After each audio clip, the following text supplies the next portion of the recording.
Oui, bonsoir. Donc, nous sommes le 3 mai à 17h30 et on est reparti pour une troisième balade botanique dans le jardin. On va parler des plantes qu'on va rencontrer un peu au hasard du cheminement, bien que bon, j'ai un peu prévu ce qu'on allait trouver. Alors, on va commencer là par un bord un bord et un fossé avec à côté une mare. Et donc là, on va parler de cette plante-là, que généralement les gens appellent le roseau. C'est le roseau des images du chêne et du roseau, mais en fait c'est la massette, pas vraiment un roseau. Donc c'est cette plante-là, dont les feuilles là vont atteindre à peu près 1,50 m, 2 mètres. Et après ça fait un cigare au bout, ça c'est les anciennes de l'année dernière. Alors cette plante elle est intéressante parce que dans le fossé elle sert d'épuration des eaux. Hein. Bon là il faudrait faucarder, c'est-à-dire je l'ai pas fait avant que les autres repoussent pour enlever les feuilles sèches de l'année dernière, mais là bon, c'est encore temps de le faire. Et ensuite l'autre intérêt de la plante c'est qu'on peut faire de la vannerie avec. On récolte les feuilles au mois de juillet, on les laisse sécher. Et après, c'est très facile à traiter. Il n'y a pas beaucoup de préparation. Voilà un travail en cours. Voilà un travail en cours avec les massettes de l'année dernière.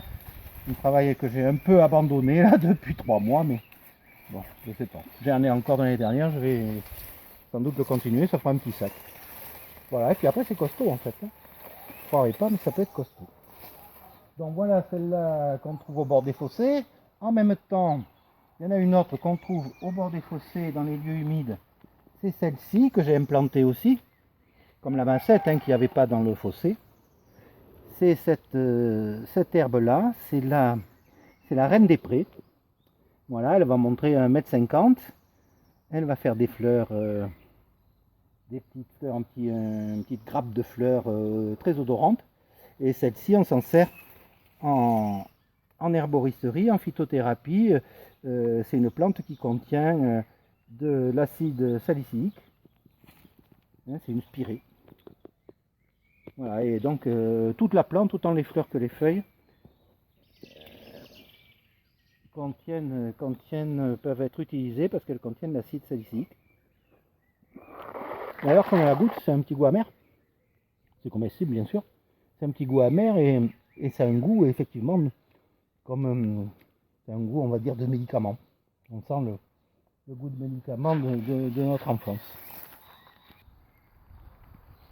Donc là, une belle scène de digitale blanche. Et si on se rapproche, on voit que c'est de la digitale blanche, mais complètement blanche, blanc pur, quoi. Il n'y a pas de jaune.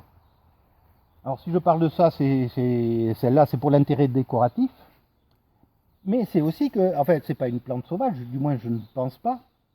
Mais c'est une fleur que j'ai trouvée sur un terrain vague dans le secteur.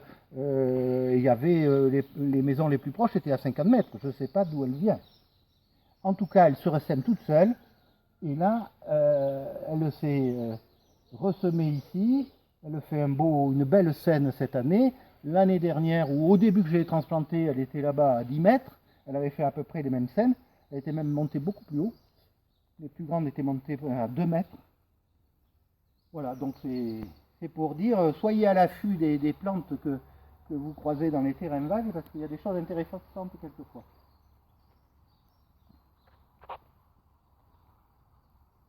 Là, on revoit l'asphodèle là qui est en fleur. C'est celle sur laquelle on avait essayé de trouver un petit tubercule comestible. Et là, voilà, si on regarde de très près, de loin, ça n'a pas un très bel effet cette fleur, mais de près, c'est très beau. C'est très très beau.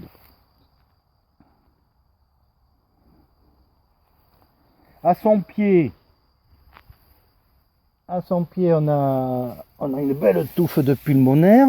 Donc ça, ça peut faire un joli tapis aussi. Hein, les feuilles sont jolies. Et on ramasse les fleurs qu'on peut faire sécher. C'est bon pour les bronches, pour la toux. Et vous savez qu'on était, notre fois, on croquait le bout là qui est sucré, le petit bout blanc des pulmonaires. Quand on était enfant, on croquait ça. Là, de suite sur l'arbre, on trouve cette plante là qui accroche. Voilà. Bon, ici c'est sauvage, hein, il y a de tout partout. Hein. Et alors ça c'est la garance voyageuse. Et donc ça c'est intéressant pour les racines qu'Hélène récolte pour faire de la teinture, pour teindre soit du tissu, soit de la laine. Et ça fait un rose-rouge assez étonnant, assez facilement.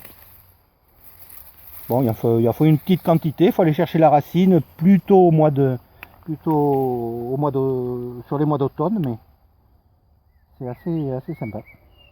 On continue par là.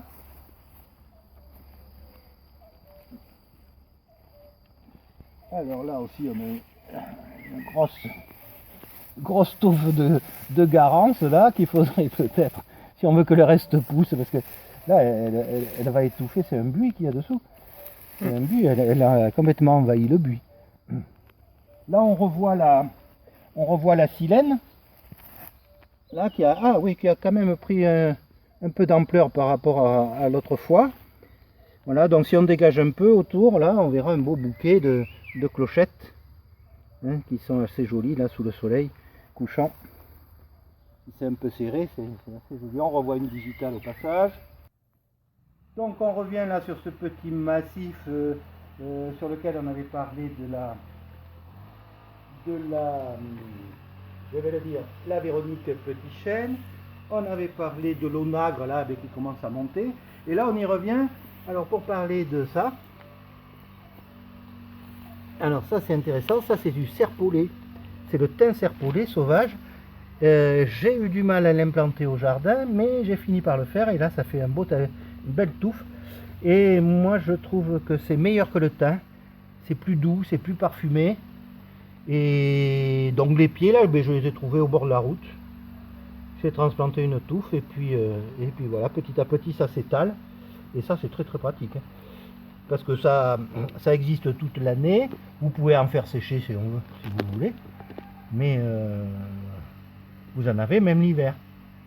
Il va y avoir les petites fleurs comme le thym. Ça ressemble beaucoup, mais c'est un goût plus parfumé, plus doux à mon goût. Dans ce coin aussi, alors on a cette plante qui est sympathique aussi, que j'aime bien, c'est la campanule réponse. Alors il paraît, enfin j'ai essayé, mais on mange les comestibles, les petites rosettes avant qu'elles montent en fleurs, les petites rosettes, et on peut manger la carotte, ça fait une petite racine comme la carotte, sauf que c'est très petit quoi. J'ai essayé d'en planter au potager pour avoir une racine plus grosse, mais j'y suis pas arrivé. Mais en tout cas, quand ça fleurit là, ben ça fait c'est une campanule, hein, ça fait des petites clochettes rose mauve, et quand il y en a beaucoup, c'est joli. Hein. Là, cette touffe, elle va être sympa, hein, elle va être en fleurs. Voilà, on va aller voir plus loin, qu'est-ce qu'on trouve. Bon, ben là, on revoit le chardon-marie là qui a monté, puis maintenant qui est en fleur. Hein, donc ça ressemble à une petite fleur d'artichaut, sauf que là, ça, c'est très piquant. Tout est très piquant, comme on l'avait dit. Donc là, eh ben, ils sont un peu en vrac à cause du vent, de la tempête, là, du vent un peu fort d'il y a 2 jours. Donc là, je vais finir par les couper, je vais en garder 1 ou 2 pieds pour grainer. Mais là, ce qui est intéressant, en ce moment, c'est qu'il y a plein d'escargots dedans. Et on adore les escargots quand même. Donc eh ben, j'ai ramassé les escargots et puis dans mon bac, eh ben, je leur donne les feuilles de chardon-marie à manger.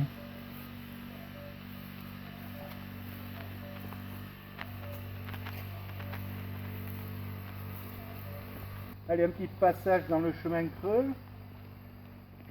Et qu'est-ce qu'on va trouver? Alors on trouve toujours la garance, hein, la garance voyageuse, hein, là où on pourra ramasser des racines pour la teinture. Et après on trouve celle-là que j'ai implantée aussi. Alors ça c'est l'aigre moine. Ça se ressème tout seul aussi. L'aigre moine, vous la connaissez, elle fait des épis avec des petites fleurs jaunes et après ça fait les petits fruits qui s'accrochent partout aux vêtements. Mais les petits, pas les gros de la bardane. Voilà, alors cette plante, elle est... Alors cette plante, comment dire? Donc c'est celle-là, hein, dans le fouillis ici. Là on a la réponse, la campanule réponse dont on a parlé tout à l'heure. Ça c'est l'aigre moine. Et celle-ci, donc, que j'ai ramassée dans le secteur, elle a quelque chose de particulier. C'est pas l'aigre moine, parce que l'aigre moine a beaucoup de caractéristiques thérapeutiques. Malheureusement, celle-ci qu'on trouve ici, eh bien, elle n'est pas thérapeutique, mais en revanche, elle est parfumée. Elle sent très très bon là. Quand on passe les feuilles comme ça, elle sent très très bon. Mais malheureusement, elle n'a pas les propriétés thérapeutiques de sa cuisine. C'est bien dommage. Parce qu'ici pousse une Honey inule. Alors ça aussi c'est une plante à la fois décorative, elle va monter à 2 mètres, 2,50 m de haut, faire des fleurs jaunes qui ressemblent à des fleurs de rutabaga un peu. Elle est médicinale par ses racines, c'est un petit goût de violette ces racines. Et quand le pied est grand, il est spectaculaire parce qu'on arrive à avoir des feuilles je crois que c'est les plus grandes feuilles de plantes que j'ai vues moi ici dans la contrée quoi. Ça arrive à faire une feuille de 80 cm quoi. Il n'y a pas beaucoup d'autres plantes qui ont des feuilles aussi grandes. En suivant, à côté, nous trouvons, alors ça c'est le fenouil, hein, fenouil sauvage, voilà, dont on ramasse les graines là, alors, en fin de saison, qu'on fait sécher et qui servent en cuisine. Et au pied, là, on trouve cette plante là qui rampe au sol. On en a un bouquet ici, ça peut faire un tapis beaucoup plus large. Voilà, c'est le lierre terrestre.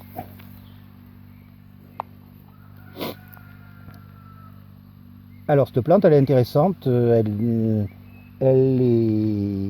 est thérapeutique, elle est très très aromatique. On s'en sert pour tout ce qui est bronche, rhume aussi, elle est très aromatique. Mais du fait, on s'en sert aussi en cuisine. Et moi j'adore cette plante dans tout ce qui est farce sauce. C'est un goût très très particulier.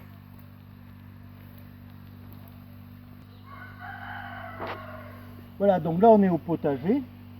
Donc là il y a une plate-bande qui finit sa vie de carotte mais qui va passer à une vie de radis peut-être. Et ben là on revoit du lierre terrestre. Ah ben là au potager là il est plus gros, hein, il se plaît. Là, on revoit les grosses feuilles de lierre terrestre. J'en fais des pestous aussi, c'est bon. Enfin c'est bon, c'est fort. Et en suivant alors, c'est de l'herbe, hein, c'est la mauvaise herbe comme disaient les jardiniers, mais toutefois, lierre terrestre. Alors c'est celle-ci ici, voilà, et il peut y en avoir beaucoup, elle va grandir. Et là si je nettoie pas, il y en aura beaucoup. Ça c'est les premières qui sont sorties. Alors ça c'est très bien, c'est du kénopode blanc, donc c'est la famille des épinards, plante sauvage. Et alors ça c'est très doux à manger, soit cru, soit cuit, soit en salade crue, soit soupe, vous en faites ce que vous voulez. Et si vous le laissez grainer, il y en a énormément. Ça, il peut y en avoir beaucoup. Et c'est très, très doux à manger, ça n'a pas de goût fort, de vert comme certaines plantes sauvages. Bon, il vaut mieux les manger jeunes, hein, bien sûr, comme toutes. Voilà. Même ça n'a presque pas de goût en fait. On va dire. Mais bon, c'est croquant, c'est agréable sous la dent. Bon ben voilà, ben je crois que c'était la dernière. Hein. On a fini par le potager. Bon, il y en a peut-être d'autres petites là, hein, dans le fouillis. Mais... Donc ben à bientôt pour la suivante. Là on est au mois de mai. Ben, on reviendra au mois de juin pour la reine des prés. Elle sera en fleurs. On verra mieux. Allez, ciao.